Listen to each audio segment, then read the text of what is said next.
여보, 요즘 가게 많이 바쁘지? 일손 부족하진 않아? 무슨 소리야? 요즘 매출 떨어지고 장사 안 돼 죽겠는데. 이 근처에 작년부터 올해까지 새로 생긴 프랜차이즈 카페만 몇 개인 줄 알아? 이미 아르바이트는 다 내보냈고 이번 달 지나면 직원도 한 명 내보내야 할 판이야. 그 정도야?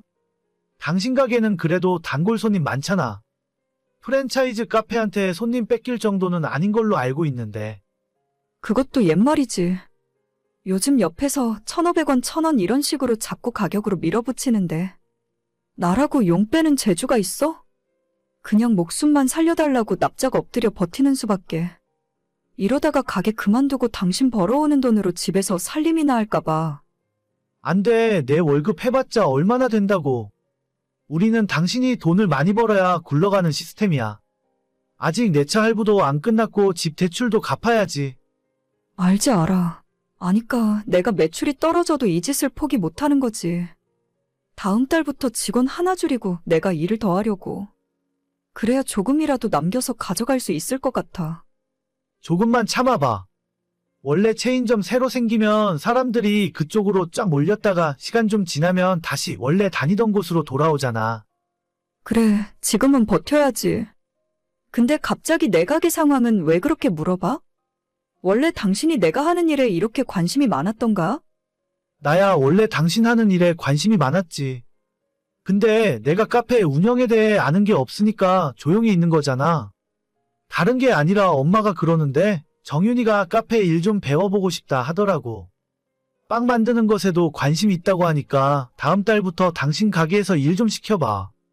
뭐, 방금 내가 하는 말 못 들었어? 가게 매출 떨어져서 힘들다니까? 있는 직원도 내보내야 할 판인데 아가씨를 어떻게 내가 데려다 일을 시켜? 걔는 초보니까 월급 많이 줄 필요도 없잖아. 그냥 최저임금 주고 힘든 일부터 시켜봐. 카페나 식당 일 같은 걸 안 해봐서 얼마나 힘든지 몰라.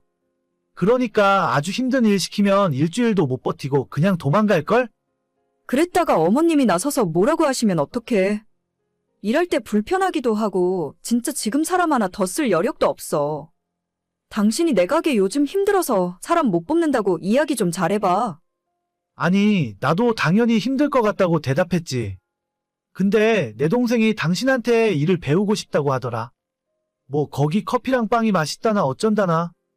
아니, 근처에 스타벅스도 있고 더 큰 카페들 많은데 왜 나한테 온다는 거야? 몰라, 아무튼 다음 달부터 일하고 싶대. 면접 보고 싶으면 미리 불러서 이야기 한번 해보고 필요한 서류 같은 거 미리미리 이야기해줘. 아, 진짜 싫은데. 저는 작은 베이커리 카페를 6년째 운영하고 있고 나름대로 장사가 잘 되는 편이었어요. 한때는 한 달 매출 5천 이상 찍을 정도로 새벽부터 오후 내내 빵만 만들고 커피 내리다가 집에 갈 정도였습니다. 이 주변에 큰 경쟁자가 없기도 했고 제가 유학 생활하면서 취미로 배웠던 빵들이 사람들에게 반응이 꽤 좋았어요. 그런데 바로 작년 초부터 근처에 커다란 프랜차이즈 카페가 생기기 시작하고 그 뒤로 매출이 절반 이하로 떨어지게 되었습니다. 많던 아르바이트생들과 직원들을 줄여가며 버틸 수밖에 없었어요. 그나마 몇 달 전부터 줄어든 매출이 다시 오르기 시작했는데 아직도 많이 힘든 상황입니다. 이 와중에 신우까지 우리 가게에서 일을 하고 싶다 하는 바람에 스트레스가 이만저만이 아니었죠. 정윤이는 일 잘하고 있어? 엄마가 그러는데 요즘 집에 오면 피곤해서 바로 골아떨어진다더라. 그래? 그럴 리가 없는데 이상하네. 엄마가 당신이 정윤이한테 일을 너무 많이 시키는 거 아니냐 걱정하더라고. 좀 쉬엄쉬엄해. 뭐? 내가 이러니까 아가씨 일 시키기 싫은 거야. 힘든 거 하나도 시킨 적 없고 직원들이 다들 뒤에서 뭐라고 해도 차라리 내가 더 하고 말지. 아가씨한테 시킨 적 없다니까? 그럼 걔가 왜 그렇게 피곤하다고 하는 거지? 나야 모르지. 맨날 집에서 빈둥대고 놀기만 하다가 갑자기 일어나서 움직이니까 힘든 거겠지. 아, 몰라. 힘들면 그냥 그만두라고 해. 어머님도 차라리 할 말 있으면 나한테 직접 하지. 뒤에서 당신한테 이게 뭐 하는 건지 모르겠네. 그럼 그냥 주문받고 계산하는 거라도 시켜. 그건 그렇게 안 힘들잖아. 주문받는 게 얼마나 스트레스 받고 힘든데. 그리고 빵 만드는 법 배우고 싶다며? 그렇긴 한데 막상 해보니까 힘든가 봐. 그냥 편한 거 시켜 계산하는 거? 계산하는 거 힘들다니까? 아, 몰라. 그럼 당신이 그거 시키라 했다고 내일부터 아가씨 계산대 앞에 박아놓을 거야. 그래, 무거운 거 들고 걸어 다니니까 힘든가 봐. 당분간 적응할 때까지는 그런 일이나 시켜. 몰라. 나도 슬슬 참는데 한계가 있어. 여기서 더 건드리면 가만히 안 있을 거니까 알아서 해. 당신이 조금만 참아봐. 뭘 시켜도 힘들다고 징징대기 때문에 신우랑 일한 뒤로 스트레스가 더 커졌어요. 왜 내가 내 돈 주고 사람 쓰면서 2배로 더 힘들어야 하는 건지. 힘들면 그만두라는 식으로 좋게 돌려가며 이야기했지만 눈치 없는 신우는 열심히 한다고 말만 하면서 전혀 달라지는 모습이 없었어요. 원래 일하던 우리 직원들도 신우 때문에 피해보는 것 같고 어떻게 빨리 내쫓아야 된다고 생각했었는데 며칠 전에 진짜 사고가 터지고 말았습니다. 이런 일로 무슨 경찰까지 불러? 정신이 있는 거야, 없는 거야? 도둑은 잡아야지. 나 절대 합의 안 해. 진짜 콩밥 먹게 할 거야. 너 미쳤어? 피해 금액이 얼만데? 얼마 갖고 이러는 거야? 계산대 맡긴 지난 일주일 동안 매일 꼬박꼬박 잘도 해드셨더라고. 지금 다 일일이 확인하고 있으니까 조금 기다려봐. 애가 용돈이 필요하니까 몇만 원 정도 가져갔나 봐. 그거 내가 갚아준다니까. 빨리 경찰한테 당신이 뭔가 착각한 것 같다고 신고 취소한다고 해. 지금 계산 끝났네? 하루에 작게는 15만 원, 많게는 30만 원 가져간 날도 있어. 총 180만 원이네. 이거 당신이 갚아줄 거야? 뭐, 180만 원? 뭔가 착각한 거 아니야? 어떻게 며칠 동안 그렇게 큰 돈을 가져가? 그러게나 말이야. 현금 결제 들어오는 거 전부 취소 처리하고 자기 주머니에 넣었더라고. 진짜 생각이 있는 건지 없는 건지 모르겠다. 기계에서 취소 처리하면 내가 모를 줄 알았나? 걔가 그런 일을 한 번도 안 해봐서 그래. 그냥 한 번 봐주고 넘어가. 아니, 나 절대 그럴 생각 없어. 이번 기회에 정신 똑바로 차리게 해줘야지. 야, 너 진짜 이럴 거야? 이러면 앞으로 우리 식구들 얼굴 똑바로 못 봐. 괜찮아. 어차피 앞으로 안 볼 생각이었어. 그게 무슨 소리야? 당신이랑 당신 식구들한테 질렸다고 이제. 그냥 여기서 끝내자. 끝내자니 그게 무슨 소리야? 끝내자고. 결혼하고 지금까지 당신은 내 발목 잡는 일만 하는 것 같아. 결혼은 서로에게 뭐 하나라도 도움되는 게 있어야 하잖아. 나는 처음부터 지금까지 쭉 손해만 봤던 것 같아. 너 진심이야? 이 와중에 나랑 이혼하겠다고? 그래, 당신이랑 이혼할 거고 도둑은 합의 없이 법대로 처벌할 거야. 이번 기회에 전과 하나 달면 앞으로 취업도 못할 테니까 적어도 남한테 피해는 안 끼치고 살겠지. 야, 너 진짜 말 다 했어? 당신 차키랑 내 집 카드키까지 다 놓고 나가. 꼭 그렇게까지 해야겠어? 너 농담하는 거지? 지금 와서 생각해보면 저런 인간이 뭐가 좋다고 결혼까지 했는지 모르겠어요. 나만 좋다고 평생 날 위해 살겠다며 사탕발림하던 인간이 결혼하고 겨우 2년 만에 손바닥 뒤집듯 사람이 달라지더라고요.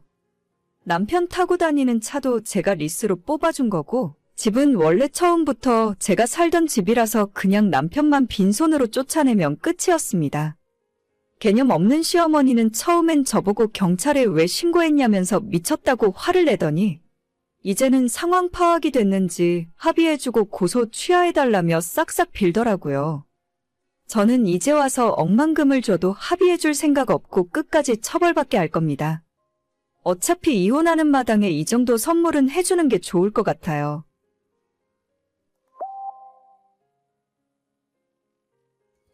여보, 지금 어디야? 집에 있는 거 맞지? 나 아까 퇴근해서 방금 집에 도착했지. 아까부터 그건 왜 자꾸 물어봐? 아니, 당신이 집에는 잘 들어갔나 걱정되니까 그렇지? 저녁에 뭐 먹고 싶은 거 있어? 야근 끝나고 가면서 사갈게. 아니야. 당신 늦게 오는데 먹긴 뭘 먹어? 당신이나 저녁 잘 챙겨 먹고 야근해. 그래요. 내가 맨날 바빠서 진짜 미안하다. 결혼하면 당신한테 잘해준다고 그랬는데. 그런 소리를 이제 와서 뭐하러 해? 빨리 들어오기나 하세요. 알겠어. 막차 끊기기 전에 집에 들어갈게. 저는 결혼 3년 차 31살의 여자입니다. 남편은 결혼하기 전부터 저를 좋다고 따라다니던 사람이었고, 당시에 남편에게 큰 관심이 없었지만 2년 가까이 연애 한번 하자고 따라다니는 당시의 남편에게 마음을 열어주었어요. 사실 남편의 외모가 키도 좀 작은 편에 전체적으로 제가 좋아하는 스타일은 아니었지만 이 남자라면 평생 바람 피울 걱정은 없이 살 것 같더라고요. 남편을 만나기 전에 사귀던 사람이 제 친구와 바람을 피우면서 친구도 잃고 남자도 잃고 당시에 너무 힘들고 슬펐던 기억이 있습니다.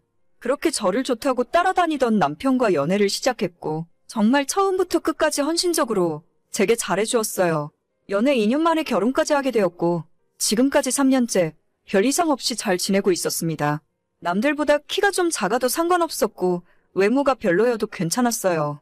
작은 중소기업에서 만년 대리로 일을 하고 있었지만 돈을 많이 벌어다 주지 못해도 어차피 맞벌이를 하니까 먹고 사는 데는 문제 없었습니다. 남편에게 크게 바라는 점도 없고 안정된 생활에 만족하며 지냈어요. 결혼 3년 차에 아이가 없는 것이 좀 아쉬웠지만 조금 천천히 우리가 지금보다 여유가 생겼을 때 아이를 갖기로 하고 둘만의 시간을 즐기면서 살았었죠.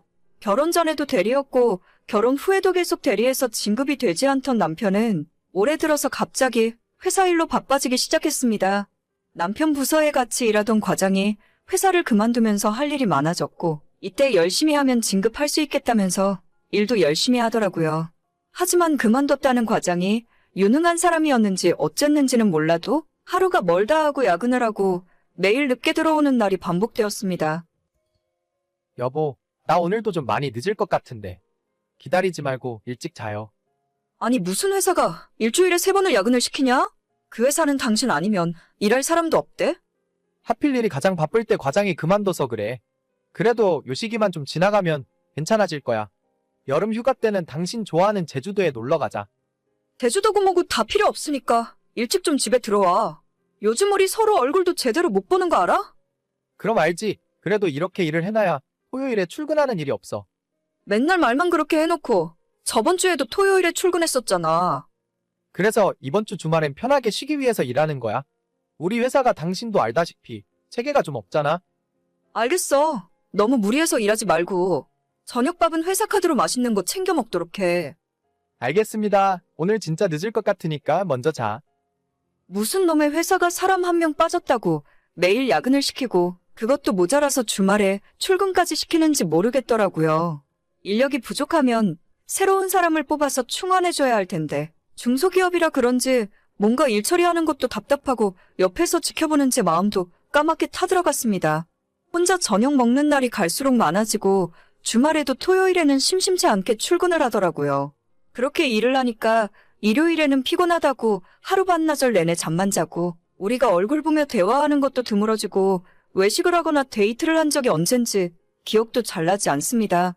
저는 남편에게 기대하는 것은 별로 없는데 소소한 부부의 일상이 깨지는 것이 싫더라고요. 이번에 진급을 안 해도 상관없으니 일을 좀 줄이고 나랑 시간을 더 보내달라고 해본 적도 있습니다. 하지만 그럴 때마다 남편은 자기가 이번에 진급을 해야 월급도 오르고 우리 부부가 아이 낳고 살기에 부족함이 없을 것 같다면서 일을 더 열심히 하더라고요. 그러던 어느 날 모처럼 남편이 출근 안 한 토요일이었고 남편은 전날 늦게 퇴근하고 점심때까지 일어나지 못한 채 잠만 자고 있었어요. 저는 남편이 일어나면 밥을 먹이려고 점심 준비를 하고 있었고 요즘 너무 피곤해하는 것 같아서 보약이라도 한 채 지어서 먹여야 하나 고민이 되더라고요. 그때 자고 있는 남편의 전화기가 울리더니 갑자기 일어나 씻지도 못한 채 옷을 갈아입고 출근 준비를 하는 겁니다. 저는 남편에게 나가지 말라고 했지만 회사에 갑자기 급한 일이 생겨서 어쩔 수 없다며 저녁 먹기 전까지는 들어오겠다 하고 황급히 집을 나가더라고요. 아니 누가 보면 회사를 혼자 다 먹여 살리는 줄 알겠습니다. 그 회사 사장도 그렇게까진 열심히 일을 안 할 것 같은데 떠난 남편의 뒷모습을 보다가 나 혼자라도 밥을 먹어야겠다 싶어서 점심 준비를 계속했어요. 그때 갑자기 제 핸드폰이 울리기 시작했습니다. 자기야, 나 지금 출발해요. 마누라한테는 회사 간다고 이야기 다 해놨어. 어디로 가면 돼? 저번처럼 그냥 처음부터 방 잡고 만날까? 저는 카톡을 보자마자 이걸 뭐라고 답장을 해야 좋을지 모르겠더라고요.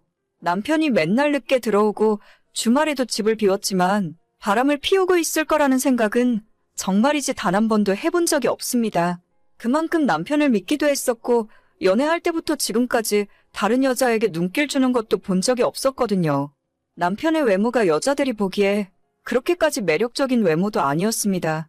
평균 이하의 키에 잘생겼다고는 하기 힘든 얼굴. 거기에 결혼하고 나서 체중도 많이 늘어나는 바람에 뱃살까지 두둑하게 잡히거든요. 돈도 별로 없는 이런 30대 중반의 유부남을 어떤 여자가 탐내겠나 하고 방심한 것도 사실이에요. 하지만 그렇다고 해서 제가 남편에게 함부로 대하거나 못해준 것은 전혀 없습니다. 이런 식으로 뒤통수 맞을 거라고는 상상조차 해보지 않았어요. 여보. 방금 카톡은 내가 친구한테 보낸다는 걸 잘못 보낸 거야. 친구랑 장난치느라고 그런 거야? 됐고, 너 지금 당장 집으로 들어와. 핸드폰 버리거나 삭제할 생각하지 말고 1분 안에 오지 않으면 후회하게 될 줄 알아? 여보, 일단 화내지 말고 내 이야기 좀 천천히 들어봐. 나랑 게임 같이 하는 동식이 있지? 걔한테 하는 이야기였어. 동식 씨한테 전화해볼까? 당신 친구들한테 다 전화해서 망신 주기 전에 헛소리 말고 들어와. 알겠어, 여보. 남편이 집에 들어오자마자 핸드폰을 뺏어서 확인하기 시작했어요. 바로 집으로 들어오라고 해서 그런지 남편은 바람 피운 흔적을 제대로 지우지 못했더라고요. 바람 피우는 여자와 나눈 카톡 대화방은 이미 지워버렸는지 확인할 수 없었지만 사진도 몇 장 찾을 수 있었고 문자와 카드 사용 내역 등 찾아보니 정말 쉽게 찾을 수 있었어요. 생각해보니 남편을 얼마나 확실하게 믿고 살았던 건지 지금까지 한 번도 남편의 핸드폰을 검사해본 적도 없었습니다. 그러니 굳이 남편도 철저하게 감추려고 하지 않았던 거죠. 최종 결정타로 숙박업소 이용 내역을 찾자마자 저는 더 이상 남편을 믿을 수도 없었고 이 결혼을 계속할 어떤 이유도 없었습니다. 정말 여자한테 인기라고는 전혀 없을 줄 알았는데 회사 부하 직원이랑 바람이 났더라고요. 그 여자는 5살 아들까지 있는 유부녀였고 이번에 저한테 들키게 되면서 그쪽 집안도 완전히 뒤집어졌습니다. 당장 상간녀 소송으로 고소장을 받게 생겼는데 집안에 숨길 수가 없었겠죠. 남편은 그저 한순간의 실수였다면서 제 바짓가랑이를 붙들고 울며불며 애원을 하더라고요. 저는 외모가 좀 떨어지더라도 착하고 나만 사랑해주는 남자라면 절대 바람 같은 건 피우지 않을 거라 생각했는데 그건 제 큰 착각이었어요. 연애할 때나 우리 결혼할 때도 남편에게 다른 건 다 용서해 줄 수 있지만 나를 두고 바람 피우는 것만큼은 절대 용서 못한다고 수도 없이 이야기했습니다. 한순간의 실수였건 계획적인 바람이었건 저는 그런 건 중요하지 않다고 생각해요. 부부 사이의 신뢰가 깨진 순간 결혼 생활도 거기서 끝났다고 봐야죠. 남편과는 더 이상 할 이야기가 없고 그 이후로는 변호사가 시키는 대로 절차에 따라 진행했어요. 이혼 서류를 작성하고 남편과 그 상간녀에게 위자료를 청구했습니다. 남편은 모든 걸 인정하고 제가 원하는 방향으로 이혼 서류에 도장을 찍었습니다. 다만 그 상간녀만큼은 자긴 바람 피운 적 없다며 끝까지 우기는 바람에 소송이 진행 중이고요. 그 소송 결과에 따라서 그쪽 가정도 깨지느냐 마느냐가 결정될 것 같네요. 애까지 딸린 이혼녀가 된다면 제 전남편과 합쳐서 가정을 이루면 딱일 것 같습니다. 상간녀와 상간남의 만남이라면 천생연분이 따로 없겠네요. 못생기고 여자에게 인기 없을 것 같은 남자라고 해서 믿고 살았더니 이렇게 뒤로 호박씨를 까고 있을 줄은 몰랐어요. 어차피 이렇게 될 바에는 얼굴이라도 좀 더 잘생긴 남자랑 결혼할 걸 그랬습니다. 그럼 억울하지는 않죠. 오늘의 사연은 여기까지입니다. 구독과 좋아요, 알림 설정은 많은 힘이 됩니다. 다들 행복하시고 좋은 하루 되세요.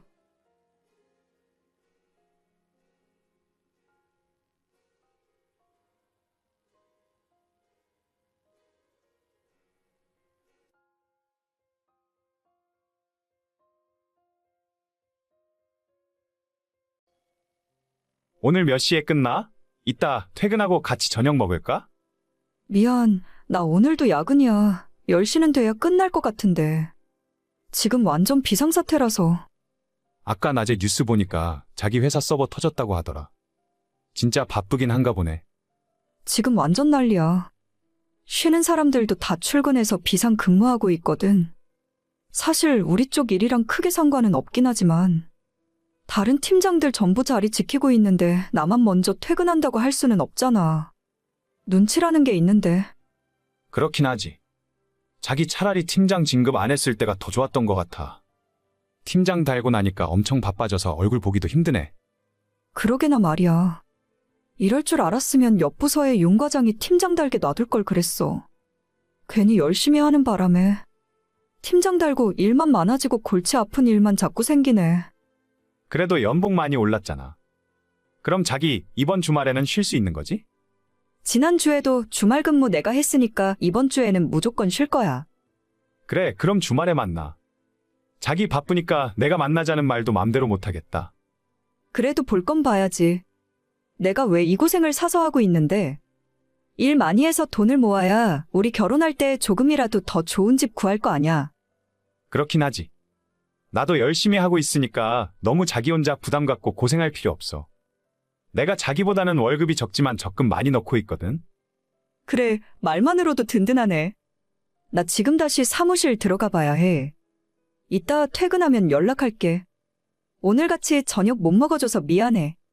미안하긴 뭘, 자기 일하느라 그런 거잖아. 대신 주말에 재미있게 놀자.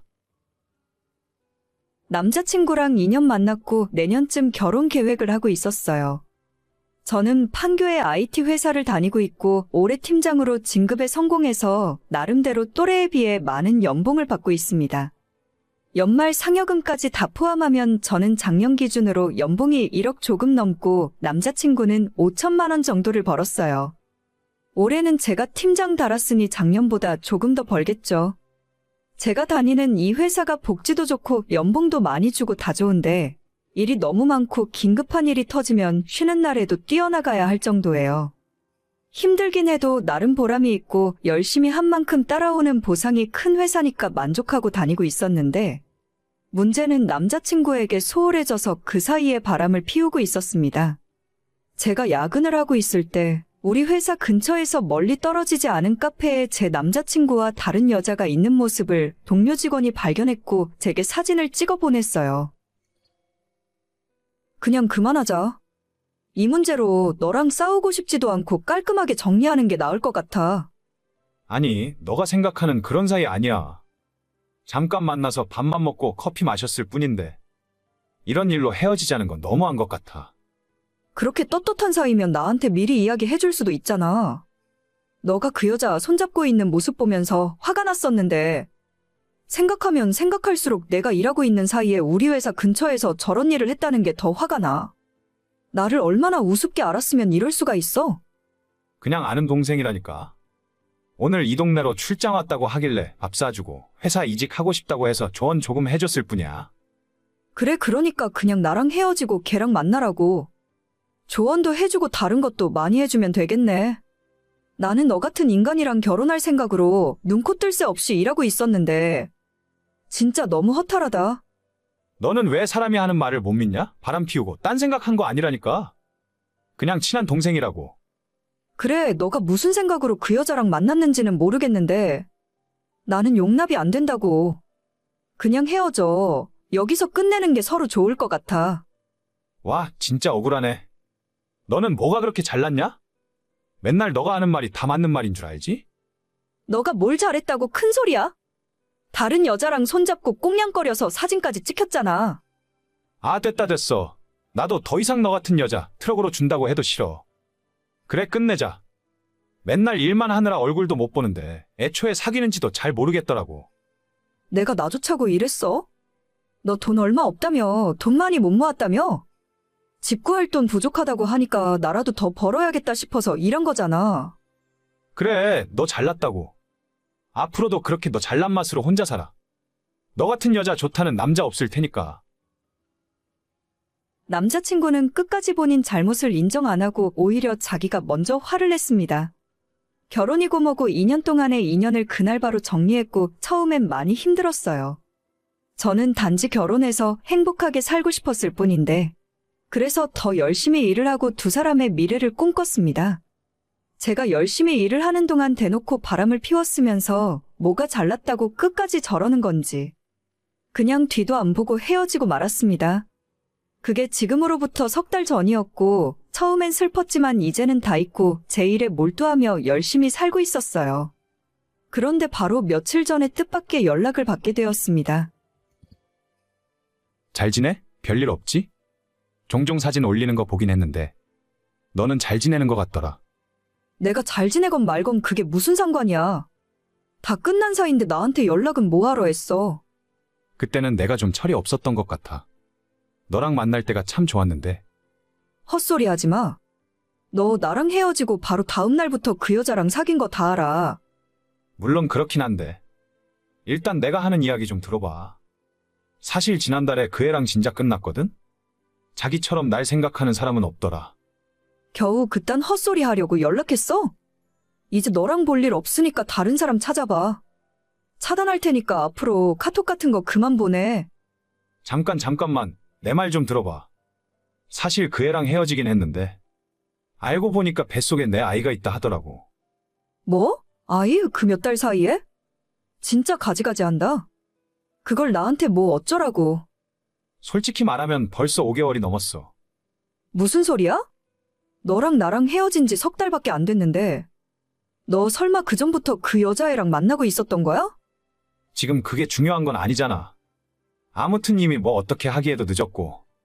일단 낳겠다는데. 애는 자기가 못 키우겠대. 그래서 아이 태어나면 나보고 알아서 하라는데. 솔직히 나 혼자서 애를 어떻게 키워.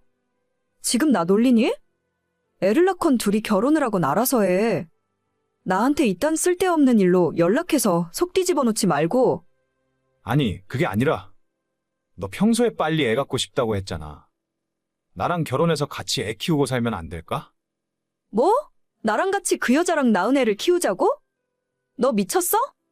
뭐가 미쳐? 나도 양심이 있지. 너한테 애 키우라는 말 안 해. 내가 일 그만두고 집에서 살림하고 애 키우고 다 할게. 너는 평소처럼 그냥 하던 대로 살아. 그럼 내가 벌어온 돈으로 놀고 먹으면서 살겠다고? 이거 완전 웃기는 자식이네.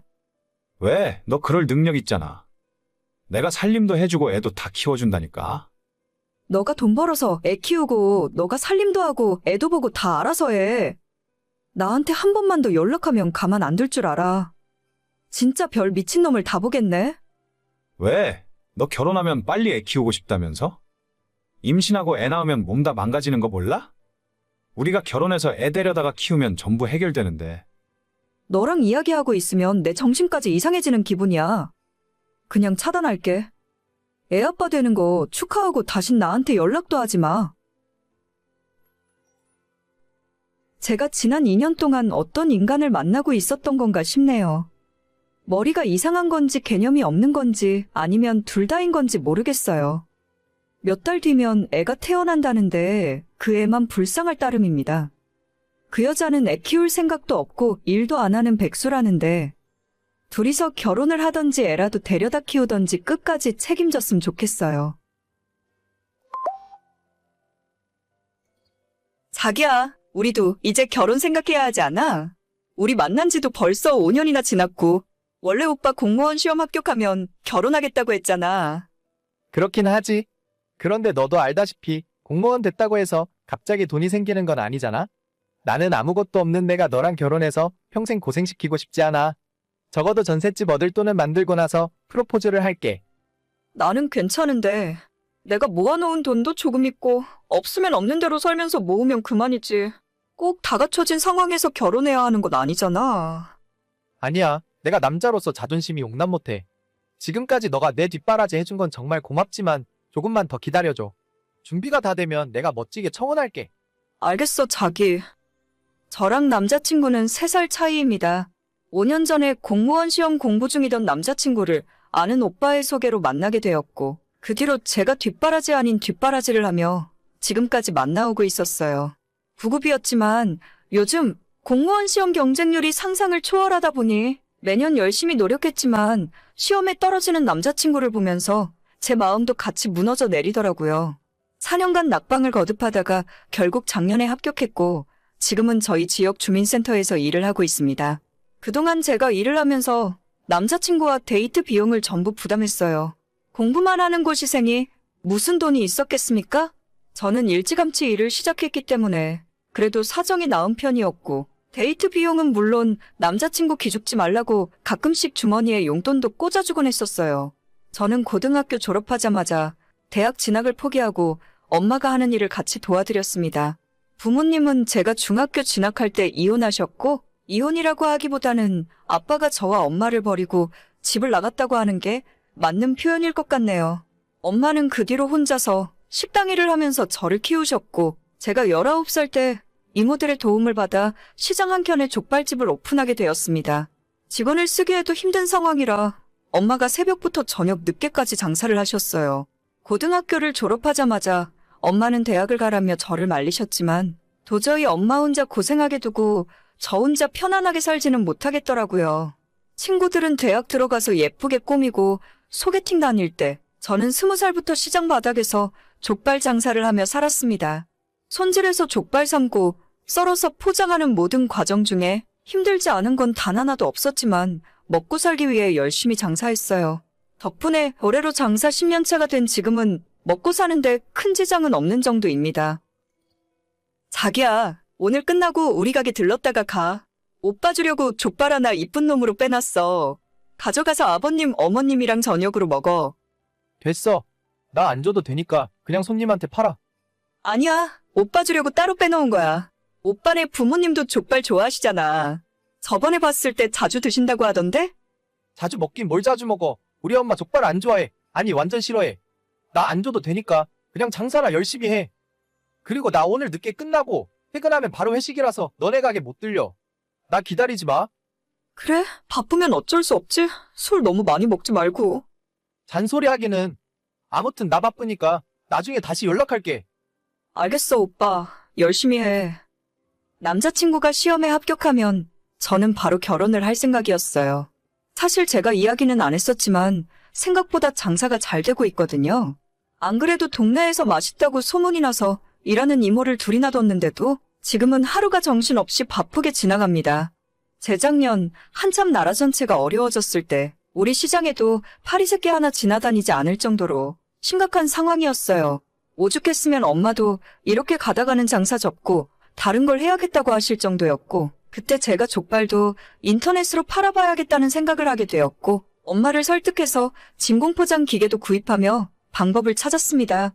정말 다행히도 오랜 단골 손님들에게 입소문이 나더니 그분들이 주변 사람들에게 소문을 좋게 내주셔서 지금은 꾸준하게 인터넷으로도 주문이 들어와요. 시장에 있는 식당 매출과 인터넷으로 팔리는 매출이 거의 비슷비슷할 정도라서 엄마랑 저는 하루 종일 정신없이 족발을 삶아서 썰고 있습니다. 많은 분들이 찾아주시는 덕분에 저희 모녀의 형편은 좋아졌고 엄마 명의로 아파트 한 채, 같은 아파트 다른 동에 제 명의로 아파트 한 채를 구입할 수 있었죠. 작년 제 명의로 아파트를 샀을 때 하필이면 남자친구가 공무원 시험에서 떨어지고 얼마 지나지 않았을 때였고 괜히 지금 이야기했다가는 남자친구가 자존심 상해할 것 같아서 숨기고 있었어요. 그 뒤로도 말할 타이밍이 없어서 지금까지 비밀로 하다가 이제는 본격적인 결혼 준비를 시작할 때 그때 이야기하려고 결심했었습니다. 하지만 제가 결혼 이야기만 꺼내려고 하면 남자친구는 대화를 피했고 최근 들어서는 노골적으로 이전과는 다르게 냉랭한 모습이 보였어요. 오빠, 이번 주 일요일에 내 차 타고 드라이브 갈까? 엄마가 나 일요일에 오빠랑 시간 좀 보내라면서 쉬라고 하셔서. 너 차 타고? 그거 너네 족발 가게 이름 써져 있잖아. 그걸 창피해서 어떻게 타고 놀러 가냐? 그래? 아, 그럴 수도 있겠다. 그럼 그냥 영화나 볼까? 요즘에 뭐 재미있는 거 있나? 이번 주에는 그냥 집에서 쉬고 싶어. 나 요즘 너무 일이 많아서 너무 피곤하고 정신이 하나도 없거든. 많이 피곤해? 어디 아픈 곳은 없어? 그럼 잠깐 만나서 밥이라도 먹자. 내가 오빠 기운나게 소고기라도 사줄게. 아니 내가 옛날처럼 돈도 없는 고시생인 줄 알아? 너한테 왜 소고기를 얻어먹어? 나 그냥 주말 내내 집에서 쉰다고. 밀린 잠이나 자고 TV나 볼 거야. 너도 평소에 맨날 가게에서 일만 하지 말고 쉬는 날에 너 혼자만의 시간을 가져봐. 알겠어. 그럼 다음에 보자. 오빠 푹 쉬어. 사실 남자친구의 태도가 바뀌었다는 걸 진작부터 알고 있었어요. 제가 바보도 아니고 공무원 시험에 합격하자마자 저를 대놓고 부담스러워하며 밀어내려는 느낌을 받았거든요. 처음엔 큰 충격이었고 남자친구의 달라진 모습에 실망했지만 그래도 5년 동안 만났던 정 때문에 미련을 놓지 못하겠더라고요. 지금은 일 시작한 지 얼마 안 됐기 때문에 스트레스도 많이 받고 힘들어서 그런 거라고 생각하면서 시간이 지나면 다시 예전처럼 잘 지내고 언젠가 결혼까지 할 수 있을 거라 믿고 있었습니다. 하지만 그런 일은 일어나지 않았고 결국 지난달에는 헤어지자는 소리를 먼저 하더라고요. 유미야, 나 도저히 너에게 어울리는 사람이 아닌 것 같아. 너 정도면 나보다 더 좋은 남자 만날 수 있을 거야. 우린 여기까지만 하자. 그게 무슨 소리야? 내가 오빠 두고 왜 다른 남자를 만나? 돈도 많이 벌어서 널 행복하게 해주고 싶었는데 나는 그런 능력이 없나 봐. 이러다 언제 돈 모아서 전셋집이라도 구하겠어? 나 그런 거 필요 없다니까. 우리가 만난 시간이 얼만데 오빠는 왜 항상 돈 이야기만 해? 너도 알다시피 우리 집이 잘 사는 것도 아닌데. 너랑 나랑 결혼하면 둘 다 불행해져. 나야 그렇다 치고 너는 결혼하고 나면 홀어머니를 어떻게 하게? 돈도 없는데 모시고 살기라도 하게? 무슨 말을 그렇게 해? 오빠가 왜 우리 엄마 걱정을 하고 그러는데? 말이 그렇다는 거지. 그러니까 너랑 나랑 결혼해봐야 답이 안 나오는 상황이야. 나는 나랑 비슷한 조건의 여자를 찾을 테니까 너도 너랑 비슷한 남자를 찾아봐. 오빠 여자 생겼어? 그런 이야기가 지금 왜 나와? 여자 생겼구나? 너랑 같이 일하는 여자니? 그런 여자 만나니까 시장에서 장사하는 내가 여자로 안 보여. 아 진짜 내가 말을 말아야지. 사람이 끼리끼리 맞는 사람이 있는 거야. 솔직히 너랑 결혼했다간 꼼짝없이 몇 년 뒤에 너네 엄마 모시고 살아야 할 것 같은데 그걸 내가 어떻게 감당하고 사냐? 알겠어. 더는 오빠랑 이야기하고 싶지 않으니까 여기서 끝내자. 내가 다 너를 위해서 한 이야기야. 너도 너랑 비슷한 수준의 남자를 찾아. 그렇게 한순간에 저희는 헤어졌어요. 나중에 알고 보니 지난 3월에 마을 금고에 다니는 여자랑 저 몰래 소개팅을 했었더라고요. 저랑은 데이트할 시간도 없이 바쁘다면서 그 여자랑 만나고 있었고 이제는 아예 그쪽으로 갈아탈 결심을 했던 것 같아요. 사실 이미 몇 달 전부터 남자친구의 태도가 많이 달라졌기 때문에 어렴풋이 무슨 신경의 변화가 있긴 있구나 생각하고 있었죠. 그래서 헤어지자는 소리를 들었을 때도 큰 충격과 슬픔보다는 배신감에 화가 먼저 나더라고요. 지난 5년의 시간이 아깝고 이런 놈한테 농락당한 내 자신이 한심했지만 이제 와서 떠난 사람의 마음을 돌릴 수는 없었습니다.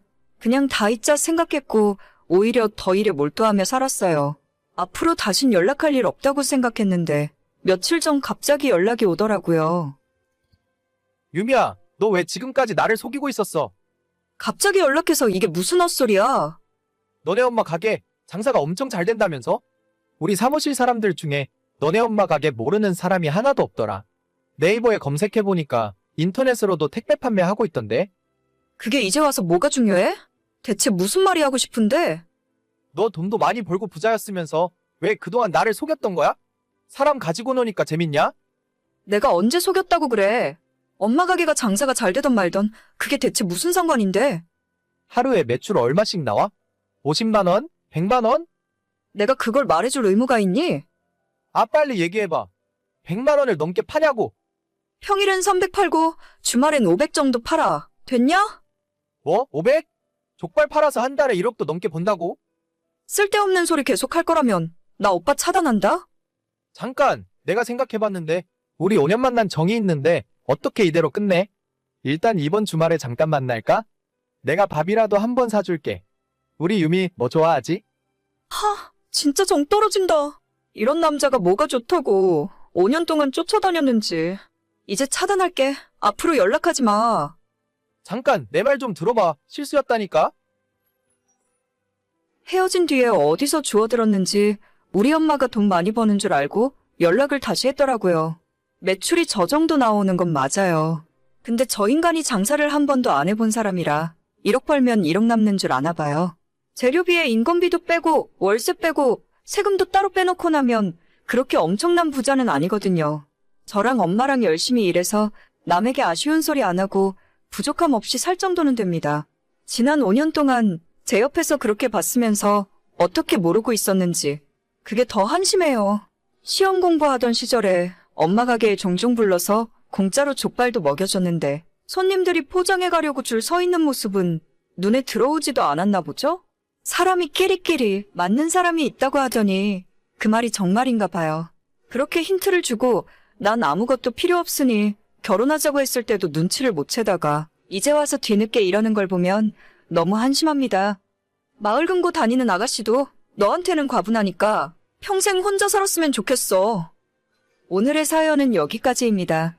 구독과 좋아요, 알림 설정은 많은 힘이 됩니다. 다들 행복하시고 좋은 하루 되세요.